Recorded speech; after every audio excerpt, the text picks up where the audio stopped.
ladies and gentlemen, welcome to Real Talk with Saieed Ali. I'm your host, Saeed. We do want to thank you for joining us tonight, viewers. Remember, we are live on Facebook and YouTube. Facebook is Real Talk with Saieed Ali. Like and share. On YouTube, it's TT Real Talk. Subscribe, hit the bell, viewers. And no matter where you are in the world, you would know when we go live. So remember that, viewers. Go to our social media platform. Like and share, subscribe. And you could watch it there. So, viewers, passengers traveling on Saturday, March 14th on specific flights are required to complete the Trinidad and Tobago digital arrival or departure online form via www.travel.gov.tt. So again, viewers, if you're traveling on Saturday, March 14th on a specific flight, you are required to complete the Trinidad and Tobago digital arrival or departure online form via www.travel.gov.tt. So remember that, viewers. This comes as authorities at the airport are testing the online immigration and custom platform. The link will be accessible from March 14th, and passengers on these testing flights are to complete their form on the date of travel. For more information, you can contact Caribbean Airline social media page for more information. So, viewers, a newspaper report published on Wednesday stated that the U.S. had compiled a list of persons of interest in TNT linked to illegal drugs, guns, and violence. But Homeland Security Minister Roger Alexander says the country will soon get more information on the matter. The list follows TNT becoming a signatory to the America's Counter Cartel Coalition, which Donald Trump said would involve deadly force against cartels in Latin America and the Caribbean. Meanwhile, during Wednesday's conference, opposition Senator Faris Al-Rawi requested and questioned why the government is relying on the U.S. list, asking whether local agency did not already have similar information. Listen to this.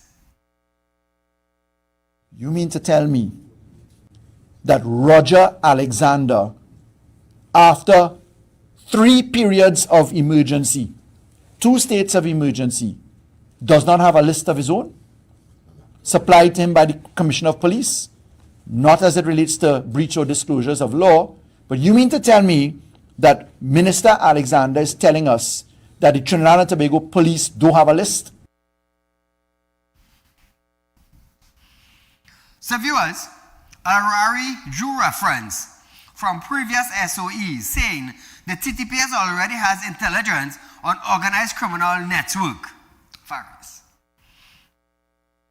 The last state of emergency for detention, there was a massive list of persons who were detained as gang leaders. Gang leaders, obviously, if they were detained, the reason in the detention orders is that they were gang leaders. So you mean to tell me Roger Alexander didn't have that list?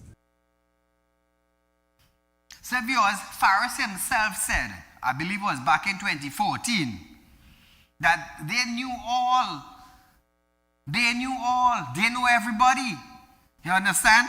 So it was a matter of time before they acted. But hopefully later on, tonight's show, I'll play the video for you.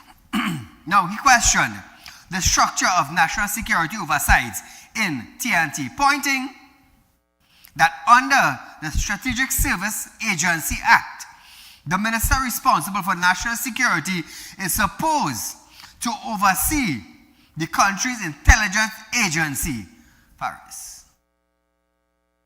In Trinidad and Tobago, that portfolio for the SSA under the SSA Act, which says you must be the Minister of National Security, is actually the Attorney General. John Jeremy, Attorney General of this country, is the person that manages the SSA. I want you to ask Minister Alexander if the US actually shares information with him. And if they don't share information with him, ask him why. I also would like you to ask Minister Sturge if they share information with him. And if they don't share information with him, ask him why. So Trinidad and Tobago, for 10 years, or let's say 9 years, the PNM administration was in power. Why is it 10 years up the road, we're still talking about who know where they're living? They're still talking about how much gangs run in Trinidad and Tobago. They're still talking about how much members in the gangs that is running Trinidad and Tobago. Why is it 10 years up the road, we still talking about how many gangs it have? What about dismantling the gangs? What about that? For 10 years or 9 years, what was the plan? Why 10 years up the road, we're still talking about how much gangs it have? And the numbers are growing. Why? I ask myself this over and over and over. Minister of National Security knows the gangs. The TGPS knows the gangs. The citizens of Trinidad and Tobago knows where gangs are. But yet, for 10 years up the road, we are still discussing the growing number of gangs and gang members in Trinidad and Tobago. 1.4 million people. And you will tell me we're still talking about gangs in Trinidad?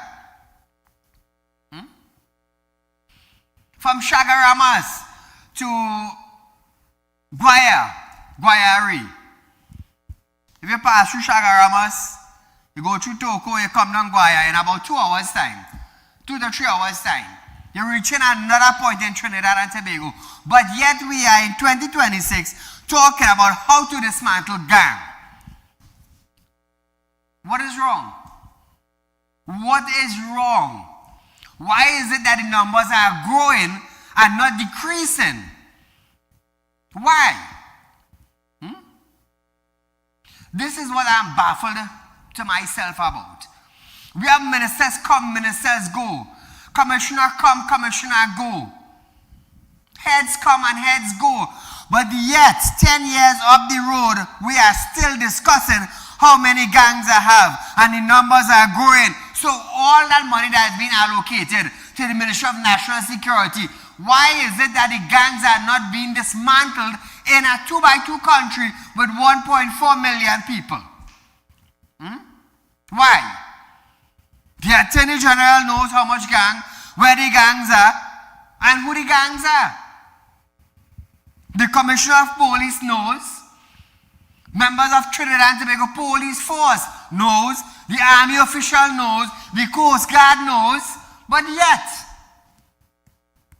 in a country with 1.4 million people, we have to build our house like we're in jail. Why is this? Why? We have to wonder if anybody go rob we while we're walking on the streets. 1.4 million people. Why is this? Why do we have to face these consequences? Let me tell you something. We have 4 and 5 million people here now. It's just 1.4 million people. Let's just say 1.5, 1.6, somewhere wrong there with all the immigrants in Trinidad. It's sad. It's sad. Commissioner come, commissioner go. Minister come, minister go. National security, and it remains the same. The same. And the talk is that, we put in legislation is in place, and the TDP is coming up with strategies. It is the same thing, come and go, every year goes. Money are being allocated, and what? Absolutely, what is being done to actually fix the problem? Can any minister answer that? Al-Rawi further questioned Alexander's absence during the Shield of America summit, saying the Homeland Security Minister should be there. central to international efforts to combat organized crime. Faris. If we are taking the fight of criminality in Trinidad and Tobago seriously, how on God's earth, in blessed Trinidad and Tobago, could we be leaving out Roger Alexander? Minister Sturge was in Miami dealing with signing on positions. Prime Minister attended a joint Southern Command initiative. Not new. So Trinidad and Tobago, like I said, Faris Al-Rawi back in the day knew about it and nothing done. Today he's asking questions. So listen to this. The Trinidad and Tobago Police Service and intelligence agencies confirm that the gang members are known by name, by street address, by location, by affiliation, by connection, by operation. And I ask, and I will take my seat for the answer to the Attorney General. If this Parliament today agrees with you and with your plea for this legislation to return, because the police, as you've indicated, have given and furnished you with the names, addresses, numbers of gangs and gang leaders, and I'm sure with your consultation, as responsible as you are, would have... So Trinidad and Tobago, what is that? What is that? 2017, Faris said that. 2018, 2019, 2020, 2021, 2022, 2023, 2024, 2025, PNM was in power. What happened? What happened? I want to know. Monies were being allocated, and still we are in 2026 asking ourselves, what is the problem in solving it? Kola, good night. Good night, Mr. Saib. Go right ahead, your life. How you go find the gang in Parliament? The gang is in Parliament, you can't find them. Oh. Them know they right head over there. Thank you. Thank you, my friend. So, Trinidad and Tobago, I just want to excuse my dressing tonight, how I dressed down, I wasn't feeling, I wasn't getting the vibes to dress up tonight and come on TV, after the incident that happened with my Range Rover. Just, I didn't feel like dressing up and coming on set. It just on my head, it's a big loss. 700,000 is a little bit of loss. But saying that, I just want to say, this proud picture of the guy. I just want to say Trinidad and Tobago, the picture with the guy. Russell Sterling. Russell is assisting the police in the investigation. And that is all I will say. Russell is assisting the police in the investigation. So that is all I will say for now, viewers. Like I said, I'm going to leave it in the hands of TTPS to do their jobs. They are the police, they have their job to do. I have my job to do, so I will stick with my job, and they will do their jobs. And that is what I could say tonight. He's assisting the police in the investigation. So viewers, 2026, and we're still talking how much gangs. Back in 2017, Faris knew everything. Everything they knows from 2017 to 2026. And we have in Trinidad escalating gangs with members growing. Why is this? Why? Well, we need more police officers on the streets. We need to patrol the streets more. We need to bring out the army official, the soldiers that put them on the streets, bring out the whole barracks. What is the plan? What do we really need to do? Because we have the opposition, we have the government, and both of them knows. But yet we are in the same situation today. It has even gotten worse. So why? I ask myself why. Viewers, we are going for a short commercial break, but when we come back, Embert warns TNT on global oil prices surge. Yeah, who talking? Embert. More when we return.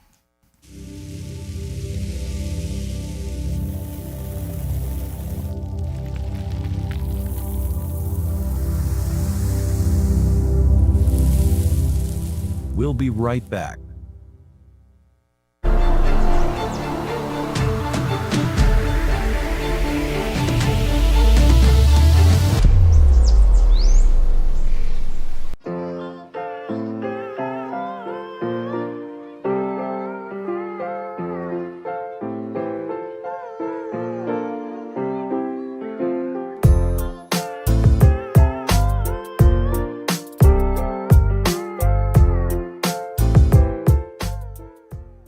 At Real Talk Studios, we dedicate our time to highlight the glaring issues we face within our community. Catch us live every Wednesday between 7 to 8 p.m. Real Public Concern. Because your concerns are meant to be heard. Send your email to realpublicconcerns@gmail.com.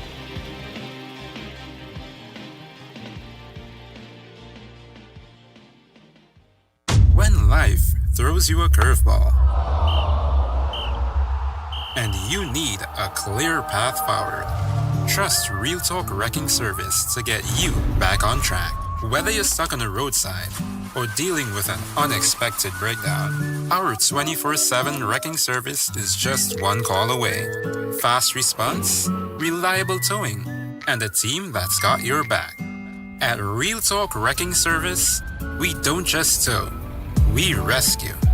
Real Talk Wrecking Service, your lifeline on the road to recovery.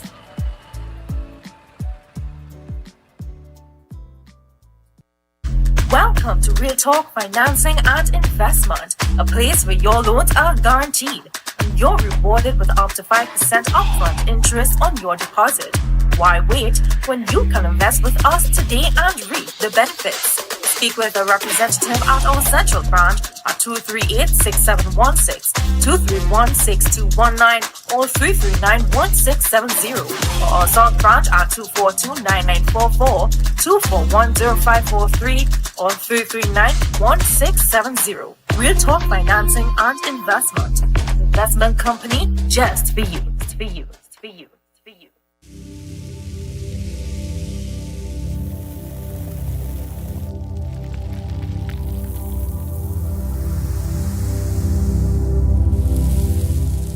Welcome back. So viewers, former Finance Minister Clongenbert is warning the countries on the recent surge in global oil prices, triggered by escalating tension in the Middle East. Speaking at the opposition media conference on Wednesday, Mbert cautioned that the outcome of the current Middle East conflict remains uncertain and dismissed suggestion from government officials that the country could see significant financial growth. It's really a double-edged sword. We don't know how long this war will last. So we don't know whether, as I said, Dr. Monilal's boast that the coffers are going to be overflowing with riches because of the Iran war is going to bear fruit. The war may be finished quickly. We don't know.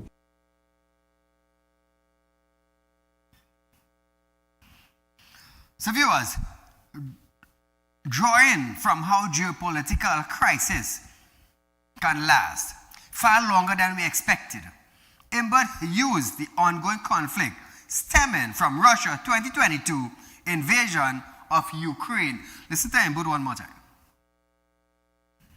Everybody thought that would be over in a month. 4 years later, literally 4 years, I think it was March of 2022, that the Ukraine war began, more or less. Ukraine war still going on.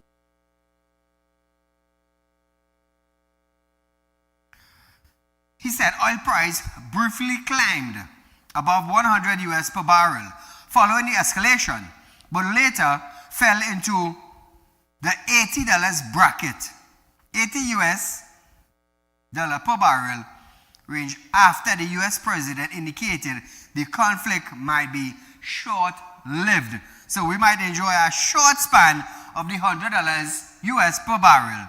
Now, he noted that the government's budget is based on an oil price of $73, that is $73 per barrel, while pre-conflict price had been averaging closer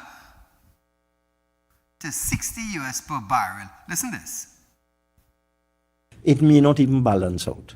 When you take the actual low oil price for the first 6 months of the year being way below the budget figure, then you might get a little jump for maybe 3 months or so, who knows. It may not realize the revenues from petroleum that are in the budget, that the budget was predicated on. But there's a other side of it. That's why I say it's a double-edged sword. And but also warned that the shipping companies have already introduced war-related surcharges on container freight, which could drive up the cost of imported goods. Just today, we were talking to somebody from a shipping company, and they said shipping rates are already going up. They put a war surcharge on, containerized freight and so on, and insurance rates will go up as well. So we, in Trinidad and Tobago, little Trinidad and Tobago, we can't do anything about this, Into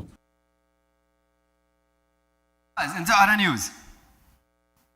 Among the bomb threats currently engaging officers of the Trinidad and Tobago Police Service, the latest was revealed to be a cargo plane traveling or leaving Trinidad and was en route to Miami.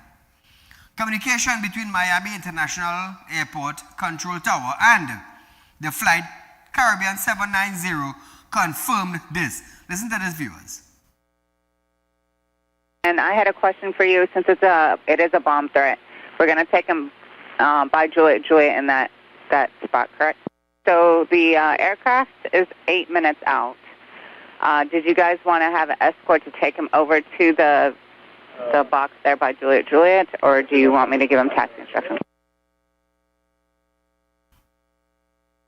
The incident occurred on March 6th, but no report of the outcome was uploaded to the Vast Aviation official YouTube channel, where the videos was taken from. Listen.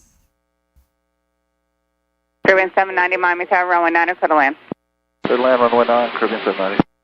So you'll shut down, and then they're going to check out the aircraft. Stand by a second. I have all the ramp vehicles on the frequency and fire commander and equipment. This is 790, go ahead. All right, we're second in command on this one, so PD's taking charge. We're just helping them out. They will be sniffing the aircraft and checking you out, so that you'll see them walking around. We're going to try to get up to you guys here in a second. We're trying to help you out. All right, no, sir. We're good, and we're standing by. Thank you. So now, viewers, this is a very strange answer, eh?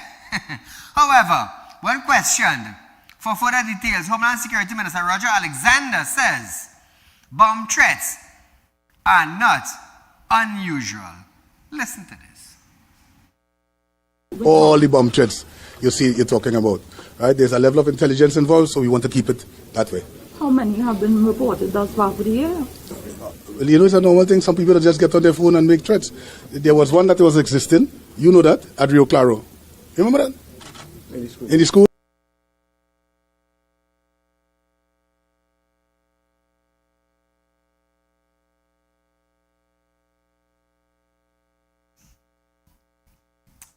So viewers, while Roger Alexander is saying bomb threat is not something strange to us in Trinidad and Tobago, we ever had a bomb threat on an airplane in Trinidad there?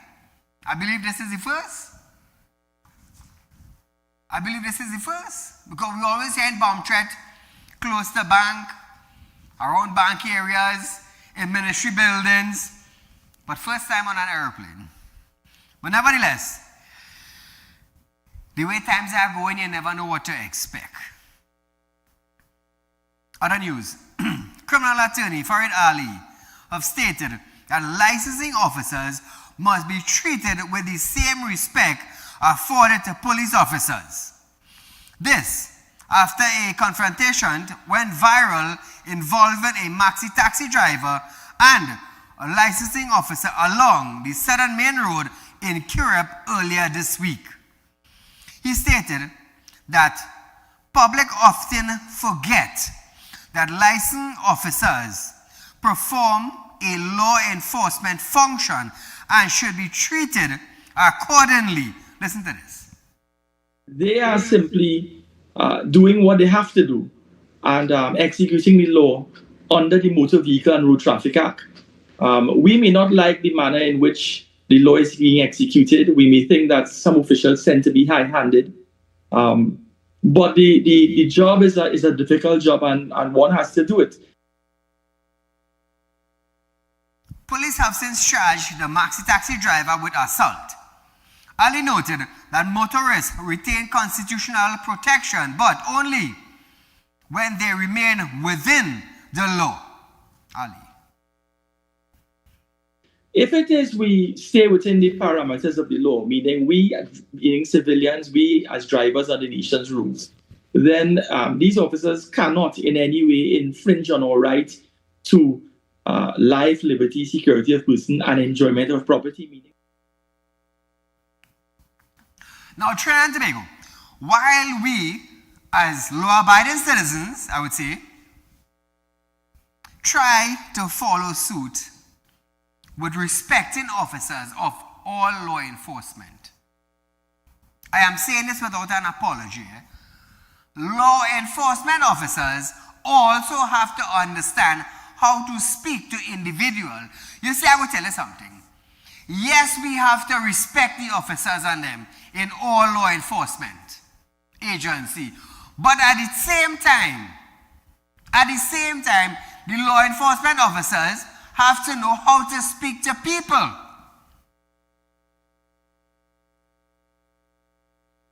When you give respect, you will receive respect. Now, that is one aspect. Now, what about if we have law enforcement now harassing? That's another issue to deal with. Now, I am not saying the maxi driver right, or I am not saying the maxi driver wrong. But what about if these license officers now were constantly now engaging with the maxi officer? Constantly over a period of time. And maybe he just get fed up and decided, you know what, today's the day I go down and lash out. We don't know what happened. So we have to have discussion with both sides. With both sides. The maxi driver have to understand that, hey, they are licensed officers, they are entitled to stop and search. Ask for driver's permit, ask for insurance. That is their entitlement. Your entitlement now is to abide with the officers. But sometimes drivers get frustrated with officers of all part of the law agency with harassment. We hear numerous complaints from time after time, right here on our show. People call in and talk about the harassment of officers. On social media, we see it all the time. That is why on the streets in Trinidad and Tobago, we would hear people saying that they do not trust the TTPS anymore. Why? Why does the public have to say that they don't trust TTPS, or they don't trust licensed officers, or they don't trust army officials? How did that come about in the arena now? There must be a reason. There must be a reason. Call, good night. Mr. Saieed, great program. And man, you're still standing strong, man. That's the good Lord bless you and give you that power and strength. You're standing strong and hosting your program. So I'm very saddened and angry and hurt about what happened with your vehicle that was burnt, you know. Yeah. And, you know, you're doing so much for this country, and those miscreants, those no-good that burn your vehicle, you're doing so much. You're helping their parents and family and brothers and sisters to better their lives in this country and the citizens of this country at large. And this is what they do to you. So, but you, the good Lord will give you the strength. He will bless you, and you continue doing this great job you are doing to fix this country. This is just a handful of them. You could count them on your hand, the miscreants and no good. And the parents of those miscreants, I hope that they will bring them before the court, bring them at the station and let the police arrest them. We can't continue to have these kind of people in our society. What example they are. So parents or relatives of those young men that burned the vehicle, take them to the police station. And I called to medical institution in your area there. When I saw it last night, but nobody came with burns. You know, I have relatives who work there. So nobody came reported with burns yesterday Because of the morning day. or during the day. So I feel very hurt about it, you know. And, you know, with reference to crime and so on in this country, you have a big enterprise. But here what you do, you employ a notorious criminal and put him in jacket and tie and say, I want to run my organization, my enterprise. What's going to happen? You know what interests him? Criminals interest him because he's a notorious criminal. And he's going to employ criminals. He have a love for criminals because he was working with them. He support them. He support drug block and things. So what his interest will be? The same thing when he come into your organization. I will say no more on that. Mr. Said, good night. I hope they catch these miscreants and you get justice, man. God will richly bless you. You keep up this great work you are doing to make this country a better place. Thank you, my friend. Oh, trust me, they will be caught. So, viewers,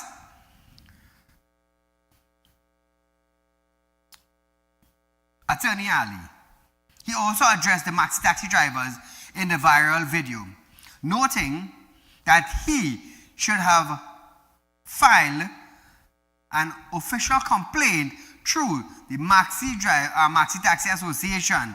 Ali said a similar complaint pathway exists for motorists who are of the opinion that a licensing officer did not act within integrity. He warned that licensing officers can be investigated and disciplined. So viewers, there is a channel for it. Listen to this. You can simply file a complaint at the Ministry of Transport and Civil Agency that Officer A, Officer B, they are doing things and by course of their actions, victimizing members of the public who are operating in a high-handed manner. So if it is the investigation reveals that the officers acted in a manner that brought the civil service into disrepute by way of they breaching their code of conduct, then charges could be laid against any of the officers. But that will be subject to investigation. So, Trinidad and Tobago, tonight you will understand that for the maxi taxi drivers who feel offended or feel they have been abused by licensing officers, go to the Maxi Taxi Association. Whatever area you're from, there's a Maxi Taxi Association. If you feel that you are being victimized by licensed officers, get in touch with the Maxi Taxi Association head and file a complaint. That is what you have to do. Same thing with the Taxi Driver Association. Come together, voice your concern, make a complaint. That is what Attorney Saieed Ali is saying to Trinidad and Tobago. In other words, go to your association and file a complaint, which is the correct thing to do. We understand that. Now, he encouraged the public to record interactions, saying video footage offers the clearest picture. The attorney said both motorists and officers have responsibilities, insisting that proper procedures, not public confrontation, is what protects the right and ensure accountability. So Trinidad and Tobago, we have heard it tonight. Both parties, maxi taxi and motor vehicle, you work in taxi, go to your association. If you're having a problem, whether it be licensed officers, whether it be police, whether it be traffic warden, file an official complaint. Make it black and white in documents. So viewers, we are going for a short commercial break, but when we come back, I want to discuss the constitutional power must be exercised within a reasonable time frame. We're going to be talking about the DPP office.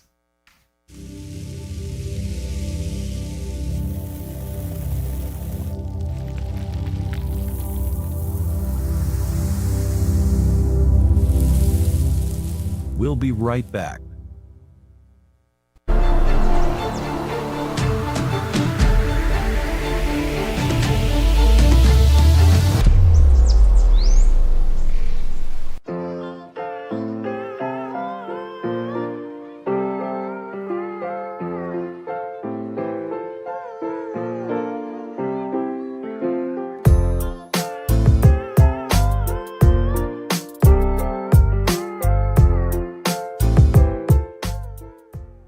At Real Talk Studios, we dedicate our time to highlight the glaring issues we face within our community. Catch us live every Wednesday between 7 to 8 p.m. Real Public Concern. Because your concerns are meant to be heard. Send your email to realpublicconcerns@gmail.com.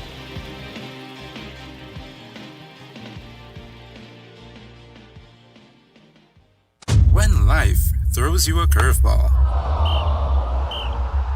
and you need a clear path forward, trust Real Talk Wrecking Service to get you back on track. Whether you're stuck on the roadside or dealing with an unexpected breakdown, our 24/7 wrecking service is just one call away.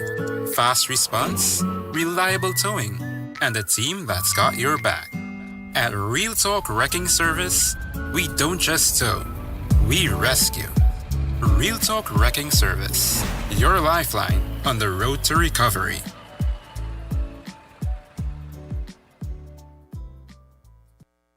Welcome to Real Talk Financing and Investment, a place where your loans are guaranteed and you're rewarded with up to 5% upfront interest on your deposit.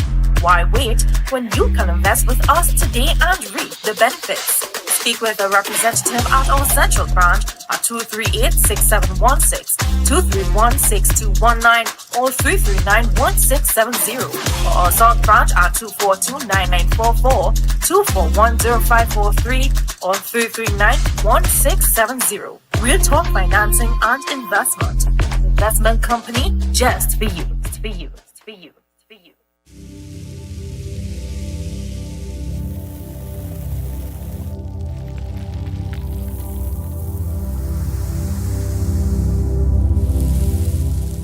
Welcome back.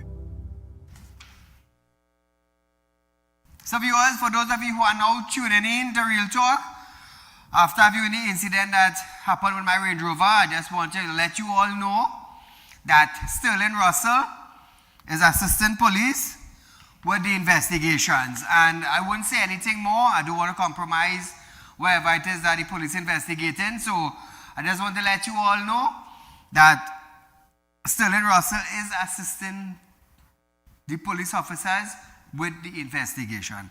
And I'll just stick up and right there until further. So Trinidad and Tobago. The High Court has ordered a DPP of the public prosecution to decide within 35 days whether to proceed on an indictment in a long-standing criminal matter involving 2 police officers charged with misbehavior in public office. The ruling was delivered on March 12th by Justice Frank C. Prasad, who said the Constitution requires that prosecutorial powers be exercised within a reasonable time and not left in a state of prolonged uncertainty. So viewers, the judge review claimed was brought by 2 sergeants who were charged back in 2014 and later committed to stand trial in 2020. So the claim by the officers who were charged happened in 2014. 6 years later, they were committed to stand trial following the conclusion of a preliminary inquiry. Despite the committal, the case has not progressed because of the Office of the Director of Public Prosecution has yet to determine whether indictment should be filed. So why? Why is it taking so long now to review, pass a judgment, and let the judge proceed? Now Trinidad and Tobago, listen to this, back in 2014, they were charged. They were committed to stand trial in 2020. That is 6 years up the road. We're in 2026. And no answer has been given from the DPP office as to how to go forward. This will cause backlog. Now, when you have 2,000 cases like this, or 3,000 cases like this, what is going to happen? What is going to happen? So after reviewing claims by the two of them in 2014, 2020, there was a stand trial. 2026, no answer how to go forward. So I want to, is the DPP in Trinidad? I just want to ask that. So 2014 to 2020, that is 6. And 2020 to 2026, the next 6 years. So like 12 years a matter just right there. 12 years, and who knows how many thousands are like that. So now Trinidad and Tobago, now viewers, it is up. It came up to the judge now. A little bit again, there's someone's the DPP. A little bit again, the DPP might get someone to come to court as to why is this matter taking so long. 12 years and it ain't reached nowhere. 12 years the matter ain't. But you making joke. This is madness. This is madness. So after they went now in 2020 to court, why couldn't they go forward? You done committed the stand trial back in 2020. What was the key back?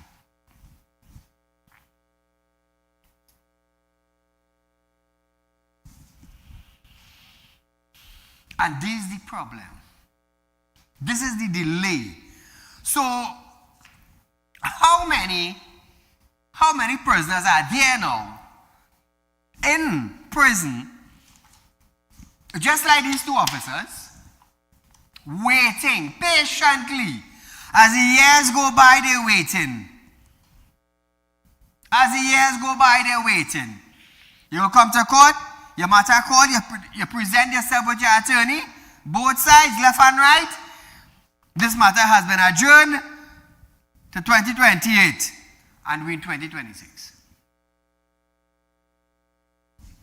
What's the key back? So is it that the justice system is being delayed? I don't know. I'm asking the question here. Imagine Justice Francis Passad have to give the DPP now 35 days in order to respond to this matter that is 12 years old.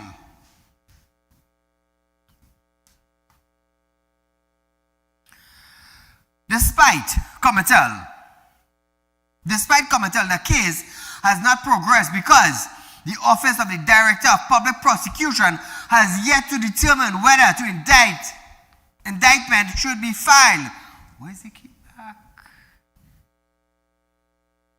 Now, in his judgment, Sipasad stressed that although the DPP has constitutional independence under Section 90 to institute or discontinue criminal proceedings, the authority must be exercised diligently and without unreasonable delay. He stated that the constitutional power of the DPP cannot be interrupted as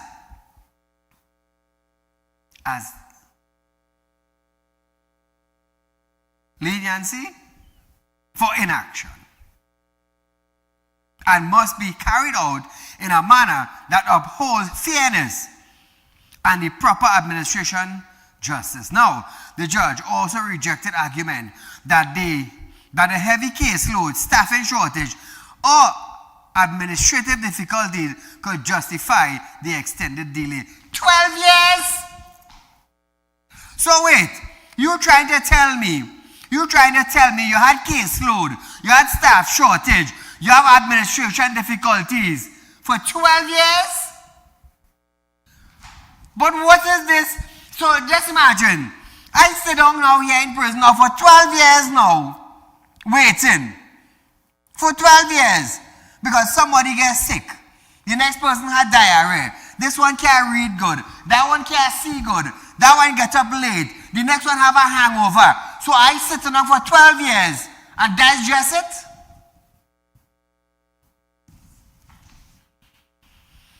So hence the reason I asked earlier, we have Trinidad and Tobago almost run amok with gangs and criminal activities.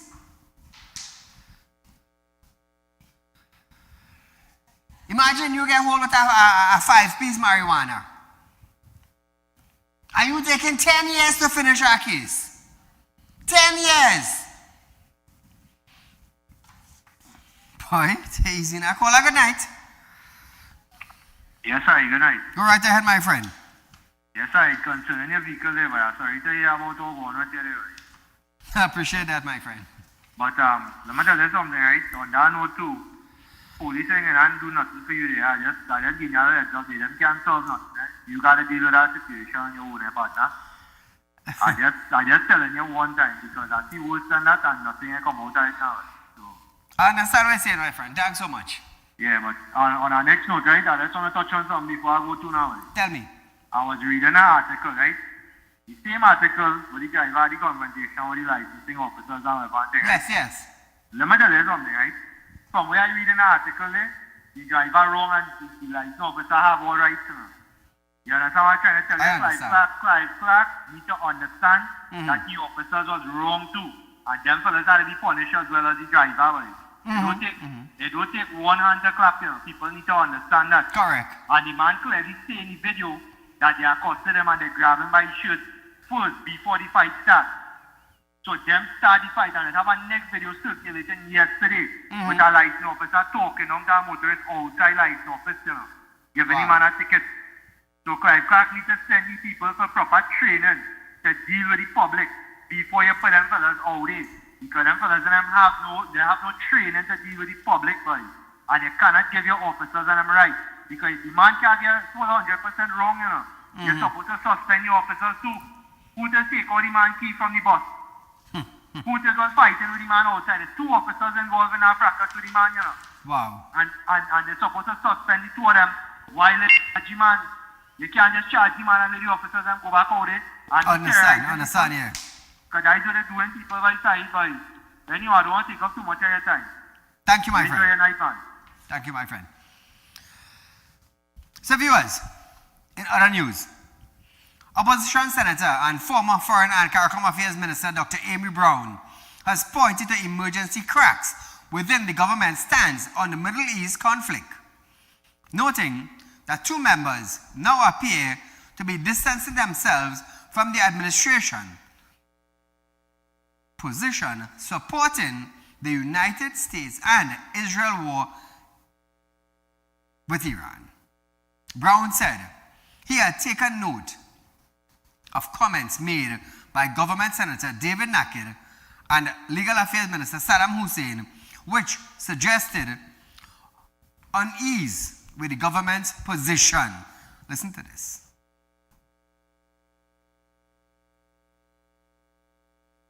Government senator and then a minister who is an elected member of parliament finding ways to distance themselves from the government's position on the war in the Middle East.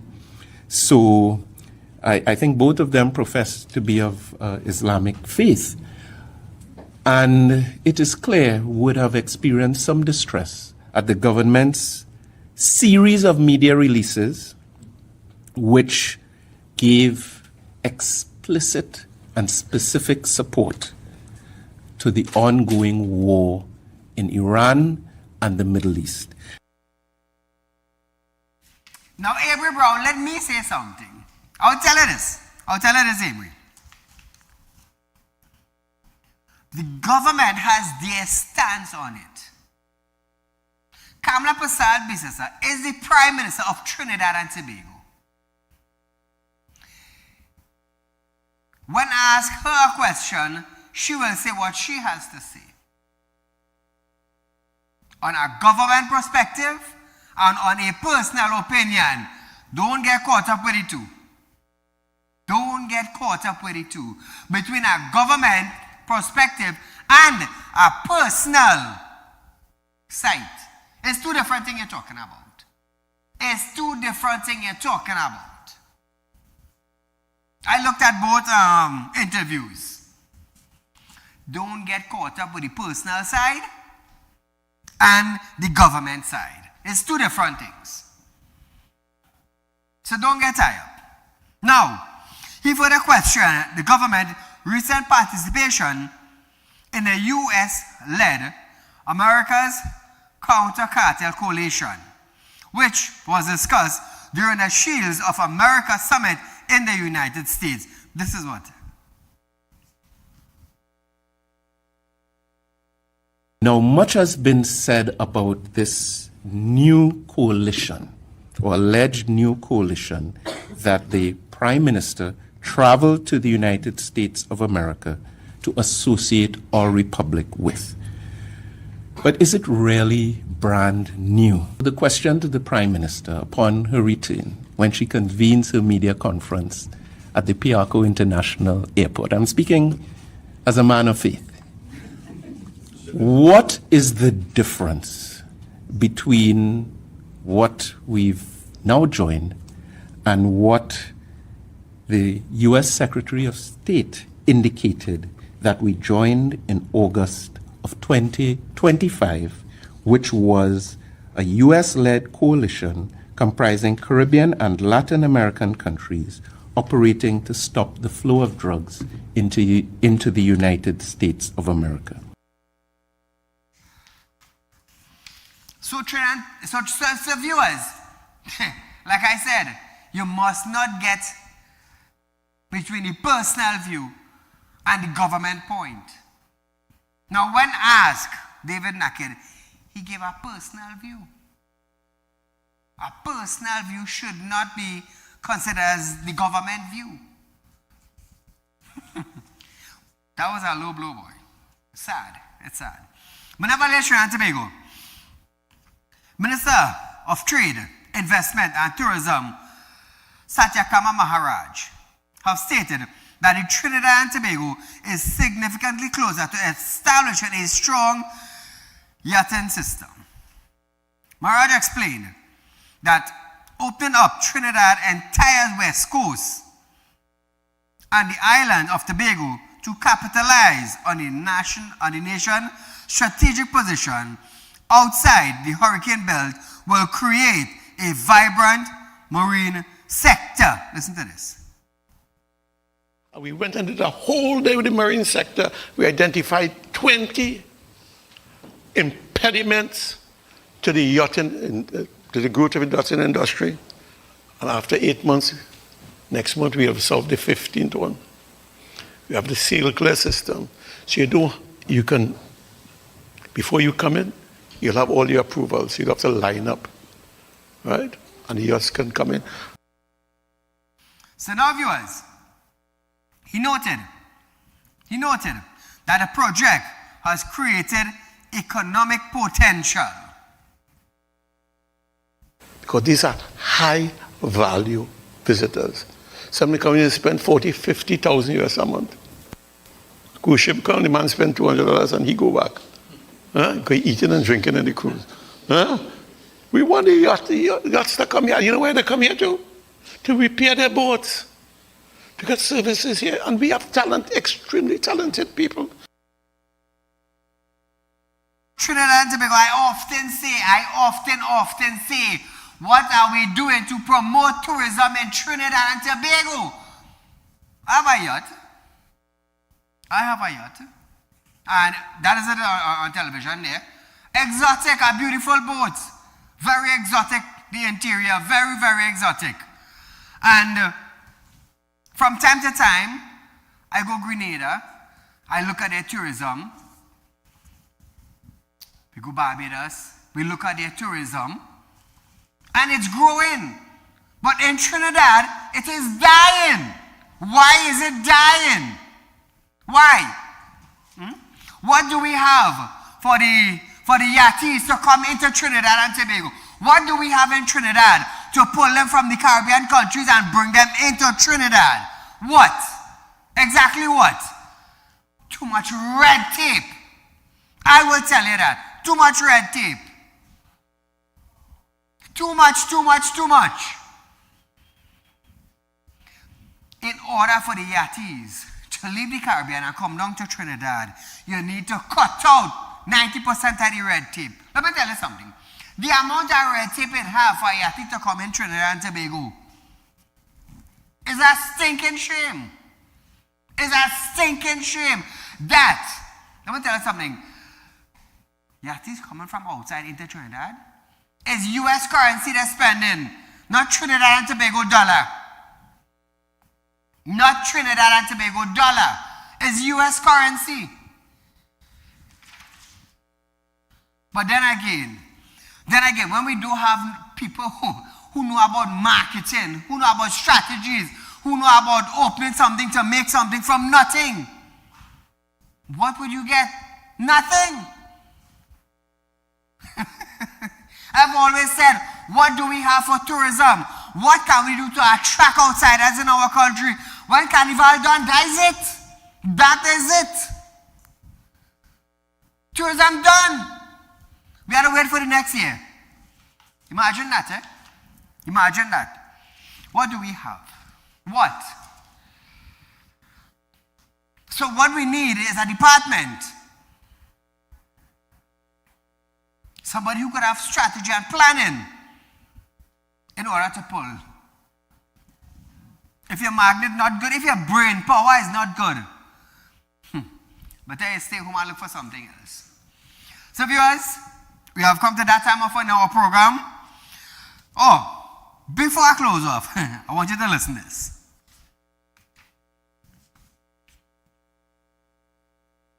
We have moved licenses approval. 82% are approved. Applications are approved in 24 hours. Right. We are aiming for 100%, but sometimes the documents are not complete or there are other agencies involved. So we are open for business and we are facilitating business in any way possible. You need somebody with a brain. That's what they need. So viewers, I must say good night until we meet again for another live show. This is Saieed saying, be safe and enjoy the night.